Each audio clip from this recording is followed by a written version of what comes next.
This is Will Montgomery, former Washington Redskins center. Yo, what's good, folks? This is Trey Johnson, the headbanger, yo, and you're listening to Mess Hall with Rally Captain and Tailgate Ted. Word. What's going on, Rally? How you been, man? Oh, man. I'm just happy to be back on the airwaves with you, brother. I'm right there with you, man. It feels good to be back.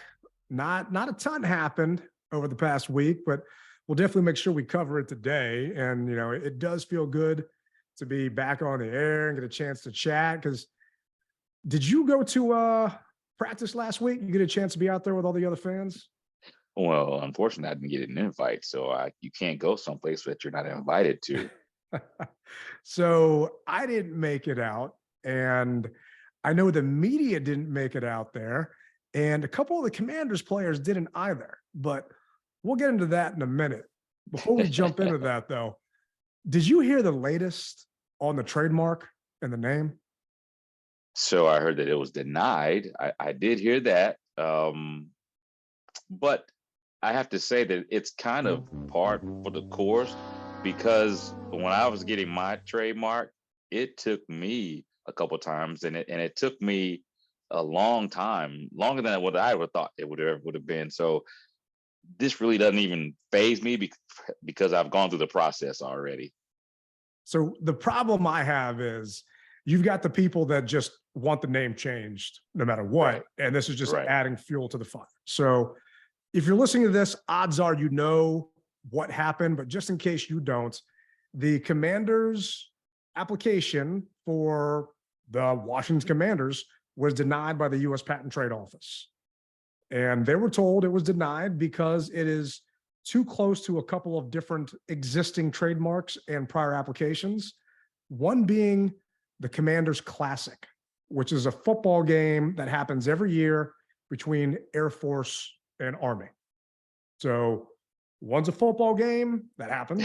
One is an actual football team. I mean, I used to work at the U.S. Patent and Trade Office, not on trademark stuff, but, you know, doing some other fun stuff over there. Pretty smart people. I don't know how those two can kind of get confused. So No, I don't see how they can get confused either. It almost seems like somebody, and I don't know this for sure, but I'm just going to just play devil's advocate. Someone in the trademark office doesn't like the Commanders and they want them to change the name. That's what it sounds like to me. it sounds like some hokey stuff's going on. And it was also denied because of a gentleman by the name of Martin McCauley.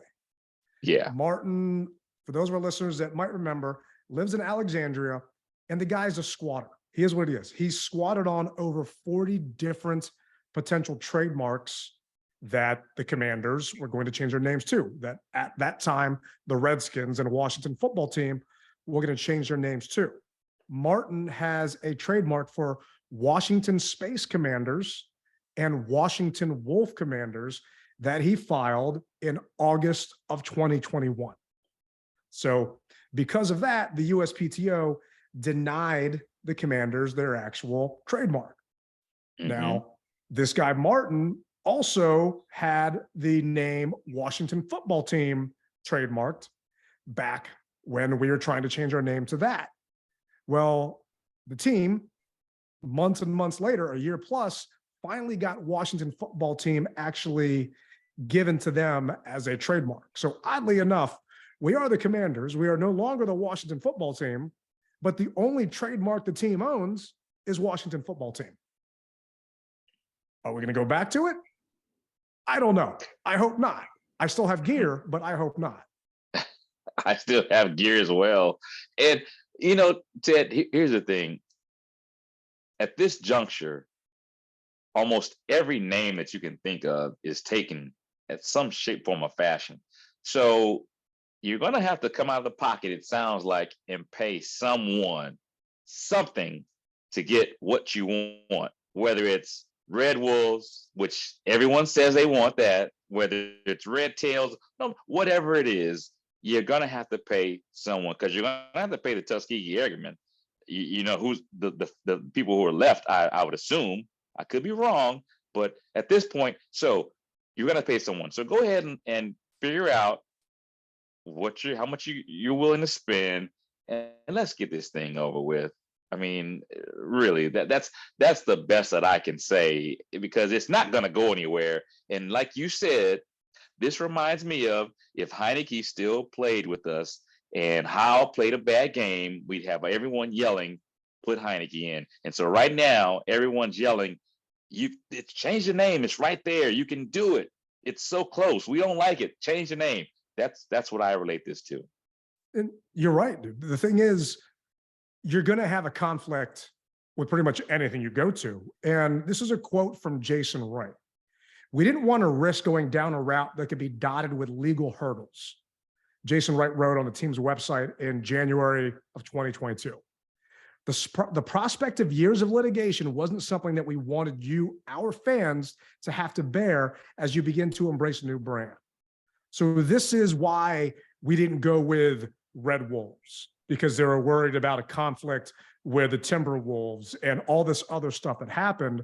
But yet it's been 15 months since we changed our name, and they still don't own the trademark. And yes, I get part of that is because the U.S. Patent and Trade Office, government entity, they're backed up. And the team has 3 months now to go back and appeal the initial decision of declining that, which the team is going to do. So a commander spokesperson came out and said, the trademark office's recent non-final office action is an ordinary course step in the standard trademark registration process. We will respond to the trademark office's action and are confident that a registration will be issued. They also said there is no likelihood of confusion between our Commanders marks and the Commanders Classic college game. And we do not believe that any trademark registrations that were obtained by squatters who attempted to capitalize on a club's name change should stand in the way of our registrations. I agree with them. It's just more embarrassing off the field stuff that we as a fan base have to deal with, where Jason Wright said over a year ago, they don't want us to have to deal with that. Well, guess what? We are.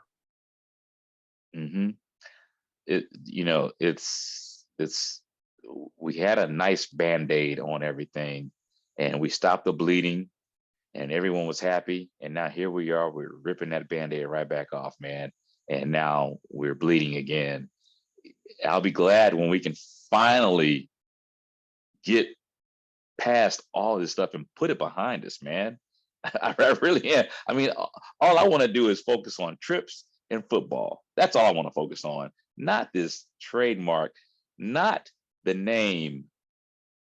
And now here we still don't have officially the I's dotted or the T's crossed for the owner, even though it's in the background, it's not official yet. Yeah, unfortunately, it's not going to be official, I believe, for quite some time. The NFL owners had their owners meetings last week. We've been yelling and screaming. Nothing's going to come out of that. So is all the other podcasts and shows around here. And if you guys pay attention, there's a reason why. I mean, Roger Goodell actually came out with this clip from the owners meeting. Let me play that for you real quick. And what do you think the prospects are for getting that deal to a point where it can be approved? I think we'll get it to a place where it'll be approved. The committee really just had their first in-person meeting yesterday on the matter. We really got the documents last week.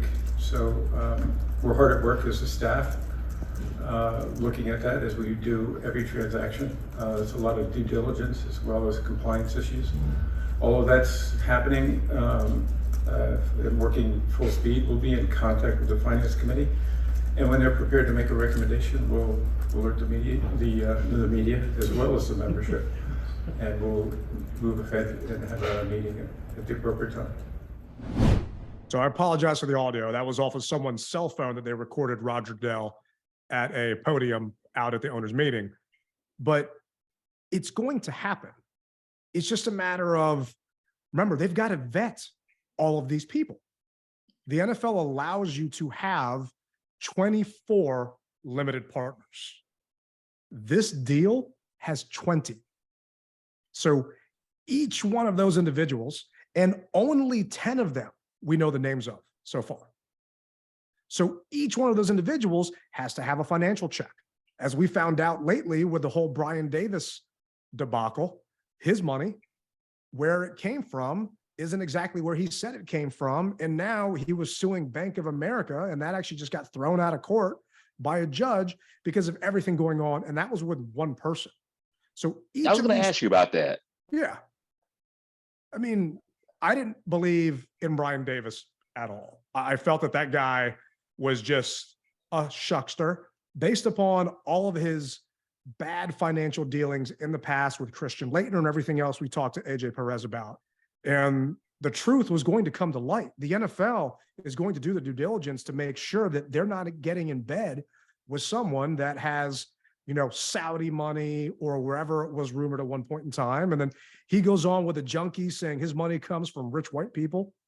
And you find out that it doesn't come from rich white people. You know, I mean, the whole thing is a joke. And I'm honestly shocked that he thought that he was going to be able to pull this off. And they say no publicity is bad publicity at times, but to me, he put a nail in his coffin. No one's doing business with that guy ever again. I don't, at least not in the States, they're not. I mean, maybe in Timbuktu or somewhere, but I don't think it's going to happen in the States at all, man. I mean, and it's sad. It really is, because I have to say this. I was kind of leaning like, hear the guy out. If it's credible and it's a viable deal, hear him out. And then when I heard that they shut him down before even hearing him out, I was a little upset. Not the fact that he didn't win anything, but I want everyone to be able to be heard, if you will. That's if you understand what I'm saying. Oh yeah, no, I got you. I mean, you were texting me during his interview with the Junkies. You know, we're going back and forth, and it's like, yeah, man, some of this stuff makes sense. And once you started getting some of the hard-hitting questions, he was bumbling and stumbling. And it's just, unless he's gonna, you know, sell something to, like, is it the Amish? They don't have electricity and internet. Unless he's going to go like try and sell them something because they don't got like an iPhone or any way to look stuff up, I just can't see how this guy can do any business. In the NFL, they are so ridiculously strict. There's no way they were going to do any business with him, even if it was somewhat legit, just because he couldn't come up with real reasonings. And apparently he falsified statements. And I don't want to get into hearsay with it, but the thing is, the Denver Broncos deal was with the Walton family, one of the richest families in the world. They own Walmart. I'm about to sign up for Walmart Plus because I get Paramount Plus with it, and I get groceries delivered. You know, they're going to get some of my money, so maybe I'll own part of the Broncos, maybe like a point. Yeah, a half of a percentage. That didn't get approved until July. It took a while. So we're getting text messages on our thread. Raphael, appreciate you chiming in and just other stuff. This is going to happen. Roger Goodell is saying it's going to happen. The other NFL owners want this to happen, but they are not going to make the same mistake they did with Dan Snyder.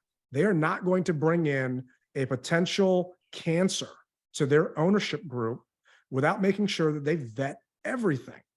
So 20 people are all going to have background checks.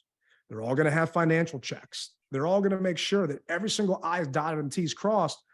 On top of that, don't you think Bank of America is going to make sure they do their checks, because they're also in an indictment because of the whole Dan Snyder money line of credit thing that he never actually got approved with his other owners at that time. So there's a lot of people looking at these things. And I hear you. And the thing that bothers me is the NFL is a multi-billion-dollar a year league. And to me, it seems as though, and I know this isn't the case, but it seems as though they only have like one background investigator. Dude, source it out. Come on, get all the background investigators that you need to get this deal done. Now I know that's on fan time. That's not on NFL time. And I'm sure, like you said, the NFL wants to get it done and the owners want to get it done. But gosh, man, let's just go ahead and from a fan perspective, it's like a kid waiting for Christmas. It's taking too long, Dad. It is, man. It is. You know what I mean? And Jim Irsay was quoted at the owners meeting. Let's see here. He said the owners hope to ratify the sale before the start of the season in September, but Harris's deal is not there yet, and it's compliance with league ownership rules. There's no question there's work to be done on it. We're hopeful, though, that it'll happen. It better happen before the beginning of the year, but realistically, the only thing that is hurting is the players and the fans. And at a certain point, there were talks prior to the Harris Group coming forth with their bid of making these rules not so strict, allowing, potential foreign money, allowing conglomerates to come together like the NBA does to purchase teams. This is $6.05 billion, $6.05 billion. I think the NFL is going to have to take a hard look, because when the Seahawks go for sale down the road, which is going to happen, and Bezos comes in probably and buys them, like, what are you going to do? These teams are getting more and more expensive. So some of these rules are kind of old and antiquated. The collective net worth of the 20 individuals is over $100 billion. But they're questioning some of the financing because Josh Harris is leveraging his assets that he owns with other professional sports franchises. So is he going to go bankrupt with the Philadelphia 76ers? Are the New Jersey Devils going to go bankrupt in the NHL? I highly doubt that. But on top of that, he has backing from 19 other people that are billionaires. Just get this damn thing done. Because exactly. It's hurting Cam Curl's contract extension. It's hurting, a lot of things that can help improve this franchise and this fan Stadium base. Deal. Yeah. Stadium deal. Stadium deal. Just to say one of them. I mean, there's so many things happening here. Yeah.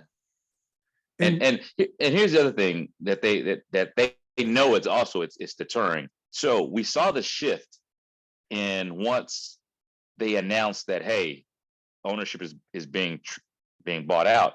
We saw the shift of how many people came back. There still are people, that pocket of people, who are very skeptical, who still want to spend their money, but not under Dan. And no, he isn't there, but he still is there. And they're not going to spend any money until, as we said, the I's are dotted and the T's are crossed. People, they're ready to spend their freaking money, but they still just don't want to do it until it's totally done. And that's, you said, the fans, that side of the house is holding it up. I mean, you want to talk about X's and O's and dollars and cents? Well, you're holding back your dollars because of this right here, because people still are ready to make a move, but you're holding them back. Oh, I get it, man. And it cracks me up. There are those fans that are saying, well, I don't want to put a single dollar in Dan Snyder's pocket. Mm-hmm. Well, have you ever had a Budweiser? You ever had a Bud Light? Yeah. Have you ever shopped at Best Buy? Have you ever eaten Frito-Lay or drank Gatorade? Have you ever shopped at Lowe's? Because all of those companies are partnered with the NFL. It's about revenue share. So every single owner gets money out of that. Marriott, NFL sponsor. Have you ever stayed at a Marriott? I know I have. I don't know. Oh, I love it. Trips. Yeah. So let's be realistic. All you are doing is hurting the actual players by allowing opposing fans to take over our stands. You're not making Dan hurt or cry one bit because you're not coming to FedEx to support the players. You support the players, not the actual owner itself. And that's a whole pod for a different day. Yeah. But if you guys want to get back on board, now is the time to do it. I mean, I'm mad I missed OTAs. I didn't get a chance to be out there. I know a bunch of my boys were. And seeing and hearing the fans' reaction, I mean, to me, we're starting to finally heal again. And we're getting a chance to actually talk about football, other than obviously the first 20 minutes of the show. But man, it's going to be there. And slowly but surely, that's all the show is going to be about, is football again. And speaking of which, no Montez, no Charles Leno, no Chase Young. You frustrated like me, or it's voluntary, you don't really care? I'm 50-50. And there's a part of me that says, okay. But you better you better be ready to go when I ask you to go. And then there's another part of me that is saying, well, wait a minute, your other brothers are over there, you should be there as well. So I'm 50-50. I think that you shouldn't call it voluntary. I just, because you put people into this quandary, and it happens every year. This year it's Chase Young, and Montez and Leno. Last year it was whoever. Next year it's going to be whoever. And as long as there are contract deals to be made, you're going to have this type of thing happen every year. So it shouldn't be something that's new. I think at this point, get over it, slow down. They're human beings. As I said, I'm 50-50. So the frosted mini wheat side of me says, but then the toasted wheat says, nah. So once mandatory OTAs happen, and hypothetically they're not there because they're holding out for a contract, then you'll start to see a little bit more anger out of me. Yeah, and there are ways you can do it, right? Like Chase wasn't there last year, but Deron Payne in a contract negotiation showed up, just didn't actually participate in any team drills. So Cam Curl is actually taking that same tact. He is in a contract negotiation. He wants his extension. We've talked about it on the show, how his dad is being vocal on social media saying that Cam needs to get paid and needs to get that extension. The team actually doesn't need to give him one because he's still under contract and he's only making $2 million this year. And I say only two, but a player of his caliber, he should be getting easily $12 million a season. So he is definitely underpaid. This is how Cam was handling. This was Cam at practice last week.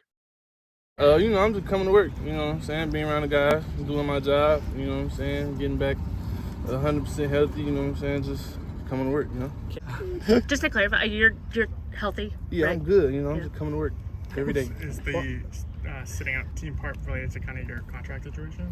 Or? Nah, I'm just coming to work, being with the guys, I like being around my team. That's why I'm here. So I'm just coming to work, be with the team every day. Cam's at least coming to work. If there was ever, and I do mean ever, a script that his agent told him to follow, it was, I'm coming to work to be with my team, and I'm 100% healthy. Those three answers answer everything that you need to know. I'm coming to work, I'm healthy, and I want to be with my team. Done. But hats off to him, man. He's going the Deron route. He's showing up. He's there. He's stretching. We've got a young secondary. They just drafted Quan. They just drafted Forbes. Cam's part of that secondary. He's sitting in meetings with these guys. He's getting a chance to talk to them. Chase isn't there. Montez isn't there. And to me, the problem I have with Chase not showing, and I get it's voluntary, but I'm sorry, it's voluntold. And for a player like Chase Young, who the team did not exercise your fifth-year option, you were the second player drafted in the NFL draft, and they didn't exercise your option. That is a slap in your face. The last first-round pick whose option we did not exercise was Josh Dotson. You don't want to be in a class where you're compared to Josh Dotson. I'm sorry. That to me would make me show up just to prove people wrong, that I am actually motivated and I want to be here. But this is what Ron said about the no-shows. A couple of guys weren't there yesterday, Chase, Montez, Charles too, but with Chase and Montez especially, how it's voluntary, but how do you view that? Well, you always would like to have all your guys here, but again, it's voluntary and we understand that. And the nice thing though is, I've been in contact with them. They're working out. They're getting, they're progressing, getting themselves ready to go. And, when it all comes down to it, we'll see them when they have to be here. Rivera's hands are tied. He can't say anything really because it is voluntary. But yeah, it's just, if your boss wants you to do something that's not mandatory, but they've got that inflection in their voice, or that email they send you or that text that you should do this if you want to, look good for your boss and keep your job. To me, that's what this scenario is like with Chase. And I'm not even bringing Montez up because to me, he's got less to prove. Yes, he was a first round pick, but he wasn't the second overall pick. And Tez has been healthy. But that's just why I got an issue with this. And I don't understand fans that are defending Chase when he's literally done nothing since his rookie season. Hey, I got to make that money, babe. Got to make that money, babe. Yeah, and he missed OTAs because he famously said he was out trying to make that money. And hey, I get it, but you have such a short window as an NFL player. You played 9 games in 2021 and you had 1.5 sacks. People like to say he was injured. Yeah, he was. What happened those other 9 games? So to me, you start off slow, and Jack Del Rio complained last year about starting off slow because guys weren't OTAs. Now you're doing the exact same thing again. It's a cycle, man. Well, I think what's going to happen, Ted, is once he goes to practice, and if they start to see those exact same traits being played out again, then yes, you're an NFL pro, but your time will start to decrease on the field. That's what I see is happening until you can get yourself together where you need to be. Hopefully, he comes in gangbusters and puts all of the naysayers to rest. That's what I'm hoping in a perfect world. I really am. And I think that sometimes not being there, I know you won't think this way, but not being there can help your cause, because now it can help or hurt. Let me explain this. It can help your cause because you can come back and just be ripped and just show everyone this is the reason why and just ball out. It can hurt you. You can come back and you're ripped, but you're still doing the exact same thing. You're doing the exact same thing that you did before. So it's a double-edged sword, man, that these guys that are professional athletes got to play. We as fans don't like it. In our fandom, we want to see everything right down the pipe like a fastball so we can hit it out of the park every time. That's what we want. We don't like anything outside of that. But those guys, they're human, they're pros, they throw curveballs. So, and it makes us as fans upset. So I'm willing to, as I said, I'm 50-50. I'm willing to let him do what he feels he needs to do. But best believe you come back and you're not right, then you better be ready for that ridicule that you know you're going to get. Well, this was Ron on if he's concerned about the guys not being there. In 2021, when Chase and Montez weren't here for the offseason workouts, it may have slowed, some of the implementation of, scheme or things like that. How do you avoid that happening, and what's your concern that could happen again? I'm not as concerned just because these guys are a little bit older, a little bit more veteran. And, when they get here, they'll just, jump right in. They did come for the first week. They did get a lot of the installation stuff originally that we're going to do. Defensively, I know this much. We'll go through this installation process 3 times during this period, from when we start phase 1 all the way till we get to the mini camp. And then we'll go through it again when we get to training camp. So a lot of it will be redundant at some point. But to get it all, would have been nice. But again, this is voluntary. So where we are is pretty much working with the guys that are here. So for me, it depends on the player. I was never worried about Trent Williams not being ready. Trent never came to OTAs, but he was busting his ass. He would actually have all the other O-linemen fly out and train with him. They would go through his Pilates drills, everything else that Trent was doing. They did the whole Hogs 2.0 thing. Morgan Moses in the biggest t-shirt I think I've ever seen in my life. I mean, Trent was always ready no matter what. Last year, Terry held out. Terry did not show up. I didn't have a problem with that because Terry earned it. Terry would be ready. In hindsight, Terry probably should have been there because the chemistry he had with Carson was not there. And missing camp and not being there with him probably contributed to that, missing OTAs. But no shame on Terry for making sure he gets paid. I mean, Reuben Foster didn't play a single snap for this team and got hurt in OTAs, never stepped foot in the football field again. So NFL contracts are not guaranteed like NBA contracts. I get it. Chase has not earned that, in my opinion. He has not earned a damn thing in the NFL. That's why they never gave him the fifth-year option. So to me, you got to prove it. And how are you going to prove it if you're working out on your own and you're doing a 1.5-minute TikTok video and that's it? So that's just my whole thing of. But you don't think? Come on, Ted. You don't think that he's just doing hypothetically doing a minute TikTok video? No, he's working out. And now he's fishing someplace. I mean, come on, man. That's why I said let's give the guy just a little bit of credit, even though he didn't show it. Okay. I can't give him benefit of the doubt, man. He has lost that right from me as a fan to have the benefit of the doubt because he has done nothing. He has literally done nothing since his rookie year. 1.5 sacks in 21 when you played 9 games. We've got Casey Toohill and James Smith-Williams that have been more productive than the 2nd-round pick in the freaking NFL draft. I'm sorry, he just has not earned it. And if he is there, he can learn from Ryan Kerrigan. He can learn from Scanina. He can do stuff. And if he doesn't want to actually practice because he's upset about his contract, then prove that you're worth getting that dollar.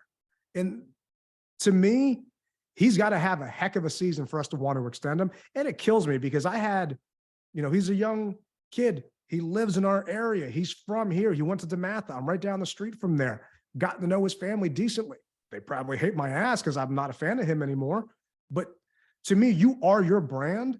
And to me, Chase's brand is someone that does the bare minimum when it comes to being a teammate. Not on game day, because he's rah, up and down, yelling and screaming. But when it comes to putting in the work, when you don't actually have a clock ticking, he puts in the minimum. Just that's what I've been saying. Okay. I'm going to err on the side of caution. And don't get me wrong, I do agree with a lot of what you're saying. I am to the point now where you got to show me like everyone else. So, okay, you're not there. I don't like it. But what can I do about it? So now, as I said, you better show me. And if you don't show me, then be prepared to be ridiculed or whatever you want to call it. And at this point, he may not even care. He may not. But I think that's part of the problem. I think if he cared, he'd be there. And yeah, you're right. We will see. It's a contract year for him. It's a contract year for Montez. And oddly enough, or coincidence, he and Montez have the same agent. So is Montez not showing up a contractual play? Is he doing the opposite of Cam and, not wanting to be with his teammates because he's going through this contract negotiation or extension that he feels that he earned? And I agree with Montez. Montez, should get that contract extension. But unfortunately, a lot of contracts are on hold. And this is actually Rivera talking about that. And with regards to Cam and anybody else who's got a potential contract situation lingering, is that just all on hold right now until the ownership situation is resolved, or is there any potential progress going on there? Well, for the most part, everything's on hold. We'll let the process as far as the ownership piece continue to unfold and develop. I know about as much as you guys do.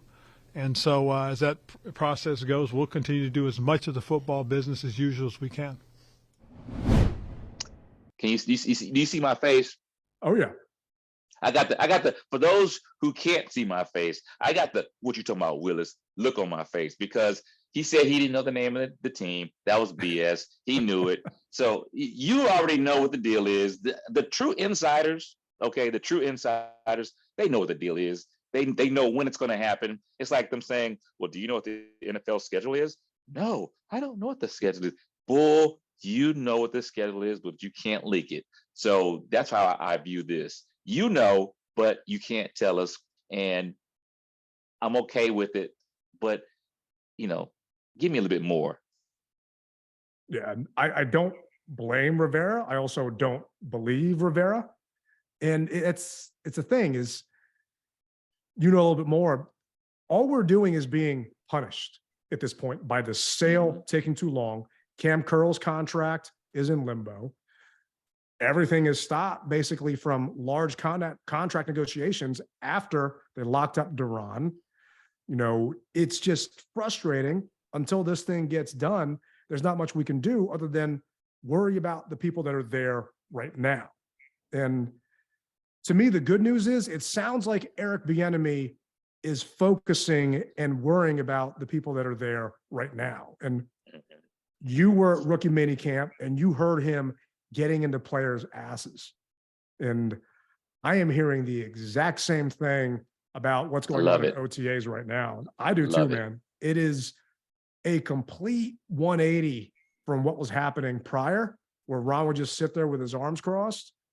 You know, Bieniemy, apparently Howell threw an interception last week.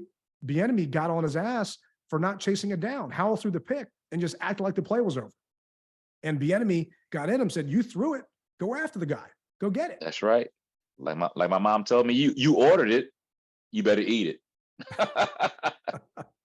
It's yours. That's not what I've heard before. No, I haven't heard that from that side of the house either. And it's refreshing because it's needed.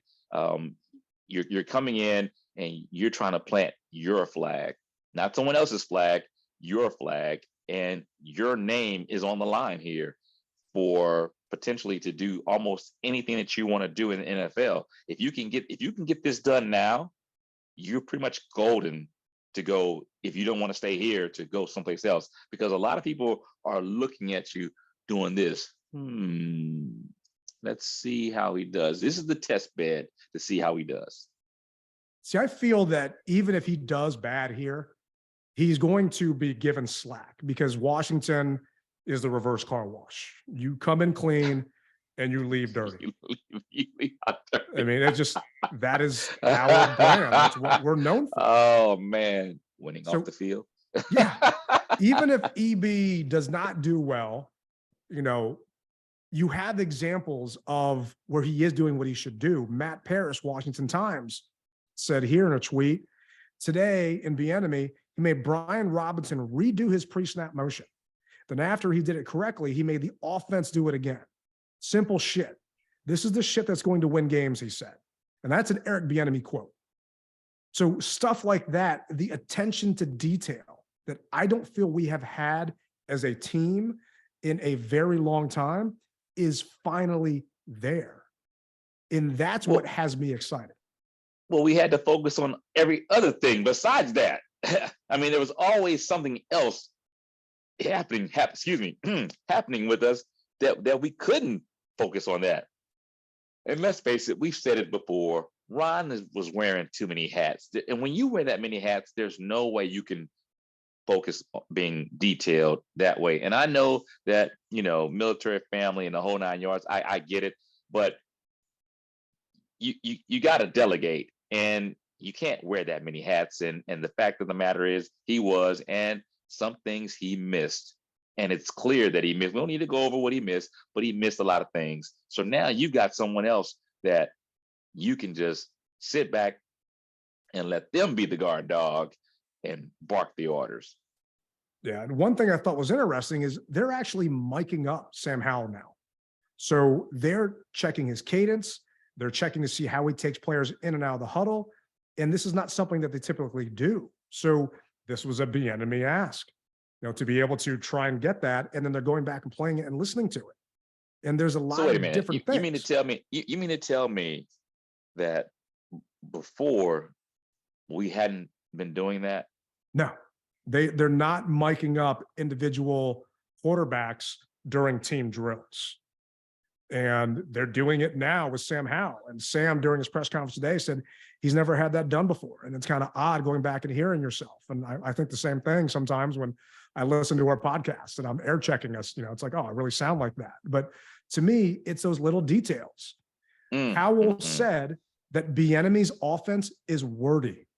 Those were the terms he used. So there's a lot that he's got to get out. And it's making sure that he's getting the information out to his fellow teammates when he's calling those calls, making those calls. And this was actually Rivera talking about the difference in Howell now compared to last year when he was just a rook. What differences have you seen in Sam Howell even from the end of the season? Well, you know, I mean, he's still confident, got a lot of confidence. But the difference I'm seeing really is from when he first got started, when we began OTAs to where he is now. You know, the way he handles things, his command in terms of the things that he's doing. One of the things that we're doing, it's something we had done when I was in way back when I was in Chicago. But we mic Sam up so we can listen to him, the way he's handling the huddle calls, how he's handling things at the line of scrimmage. It's given us a lot of insight into that. We're going to do it with all our quarterbacks, but we started with Sam last week.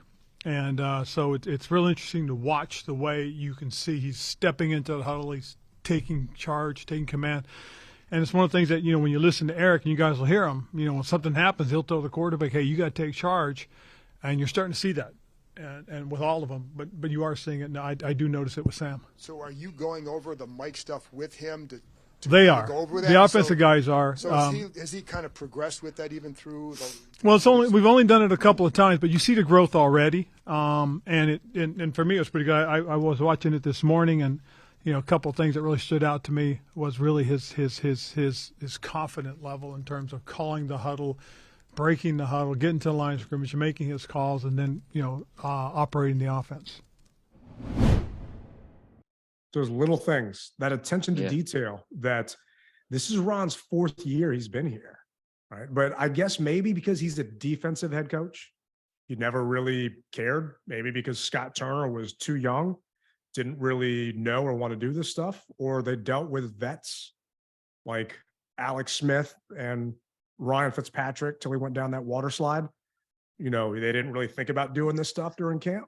But I'm hoping that this is the small stuff that adds up to us actually winning a couple of games down the road when, you know, your season's on the line. If we would have won a couple more games last year, you know, maybe one of those 2 Giant games, instead of calling a timeout because your guys weren't ready or you didn't get the play call in on time and this and that, that could have been the difference between a tie and an actual win. Well, one thing that it also tells me is he said that he couldn't do it last year. He didn't do it last year. And it goes back to what I said. You just had too many things on your plate. And now you can go back and see those things.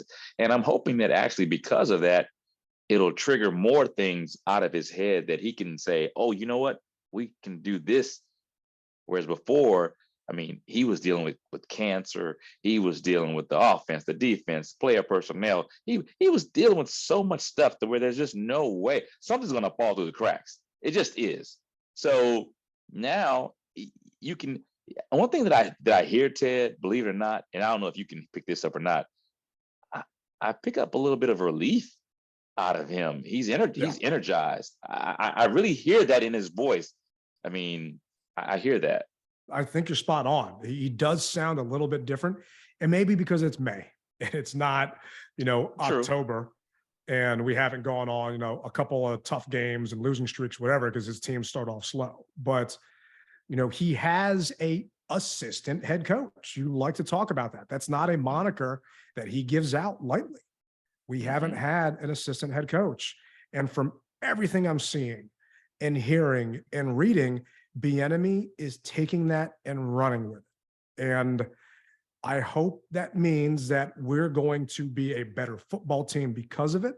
And when we can finally stop talking about trademarks and names and ownership votes, that this is actually going to come down to you and me winning our bet, because Vegas has us only winning 6.5 games next season. And I'm in Maryland right now. I definitely threw some cash down on the over. Oh yeah, yeah. Now we can't tell you guys what to do, and please bet responsibly. You know, if you do, but 6 games, man, I think that's possible, bro. All we needed was a play caller that can get the ball down the field. You know, and look what we got. Look what we got last year. You can almost say that we're coming back better, stronger. I'm hoping faster. We'll see. I mean, just from the little things that I've seen when I was at OTAs, and yes, they're only in shorts and t-shirts, shorts and panties, as I said it, but things look different. Am I a homer? But they just look different, bro. They do. They do. And one thing that I think unfortunately looks the same is we had one injury. Armani Rogers ruptured his Achilles tendon. He's out for the season. So a lot of people wanted us to draft a tight end.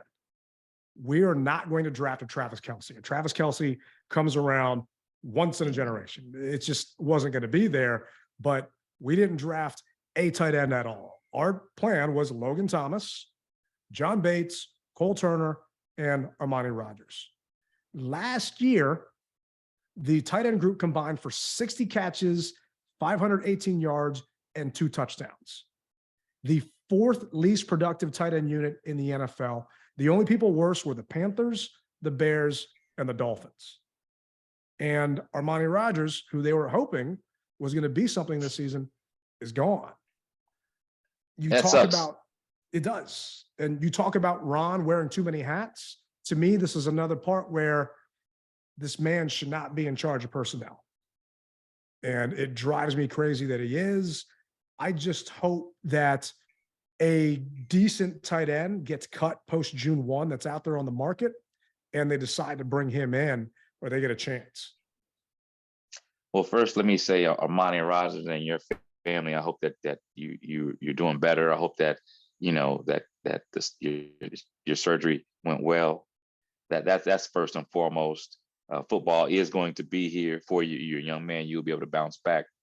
And don't take this the wrong way, but I never want to see anyone get injured, but I'm glad it happened now versus in the middle of the season, that type of thing. And I never want to see anyone get hurt, but so understand what I'm saying.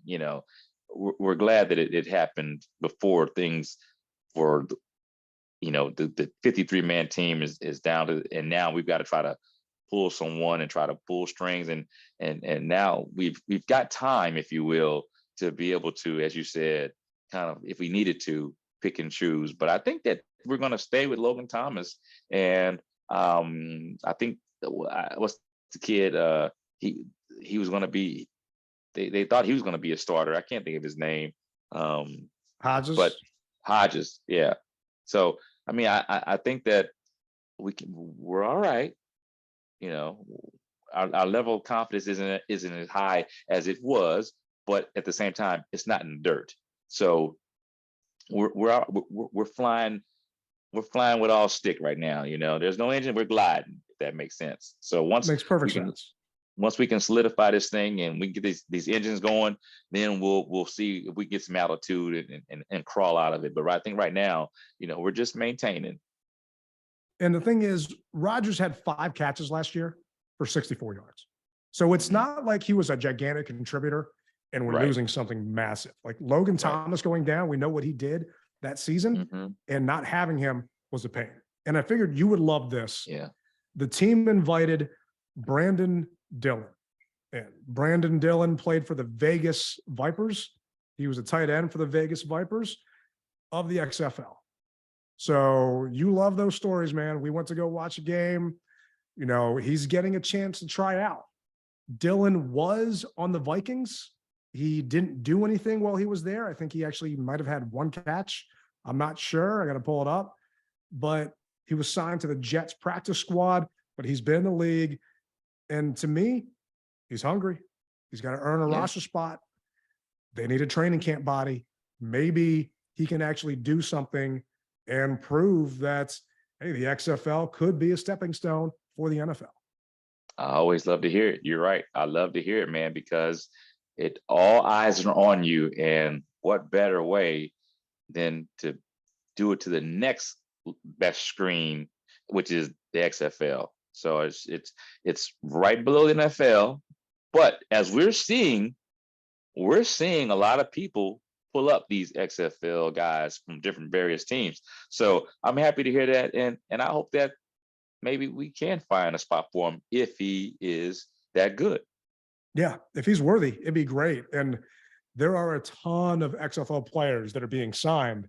Just one thing to keep in mind is your training camp roster is 90 people. I want to know how many make the 53. That to me is going to be the true test. But these young men are getting a chance to live out their dream and actually see if they can play and can contribute. And hats off to the Rock and everyone in that league for, having a good product. The defenders didn't exactly, pan out, and it kills me that we lost to Dallas in the end. Out of all the freaking teams to lose to, it was Dallas. I get it's Arlington, but we know it's Dallas. But I'm rooting for this kid. I can't wait to see him at training camp when we're out there. And I'm hoping he gets a chance. And I'm hoping we get a chance to see him at the Ravens joint practice with the team, because we are going to be practicing up in Owings Mills with the purple and black up there. And as soon as I find out what's needed, I plan on being there. I need to be in the house, straight up. I'm right there with you. And I know that. Go ahead. I was going to say, I don't know if the team is auctioning, selling, giving season ticket members any type of incentive. I don't know. So if you're listening, let us know so that we can be in the house. I don't know how it's going to work because it's the Ravens practice. They're hosting us. Nobody wants to come to Ashburn. So do the Commanders have a chance to actually invite fans? To me, what's going to happen is they're going to invite suite holders. They're going to use this as a chance to, oh, hey, buy club seats and we'll get you passes to go to this game. I hope I'm wrong, but odds are it's going to be limited quantity, and they're all about selling season tickets. And I get it. It's a business. I just hope that we do get a chance to see the boys back, and we're going to get a chance to actually be at that practice, because it would be great to be up there seeing them against real competition, because the Ravens have not lost a preseason game. As ridiculous and inconsequential a stat that is, Harbaugh makes them bust their ass if they haven't lost a single preseason game. And I love to hear that. And I hear the music, which lets me know that it's close to being that time. If you're interested in going to Dallas, I'm almost sold out. I didn't think that we'd have a large group because it was Thanksgiving and people want to stay at home with the family. Wrong. I'm almost sold out. Also, if you're thinking about coming to LA, I've got an excellent package. Go to my website, www.sbevents.net. Check out the packages that I have. You'll be amazed. And with that being said, I rep it hard. Ted reps it hard. What about you guys? Do you rep it hard? And if you don't rep it hard, then you better not rep it at all. So on that note, that's going to do it for this week's edition of the DMV Mess Hall. Feels good being back in the house, baby. DMV Mess Hall. Subscribe, like. It goes a long way with us, guys. It really does. And you will see what we're talking about this upcoming season. Thank you for listening, watching. You rep it hard, or you don't rep it at all. Tailgate Ted, Rally Captain. And we'll be out.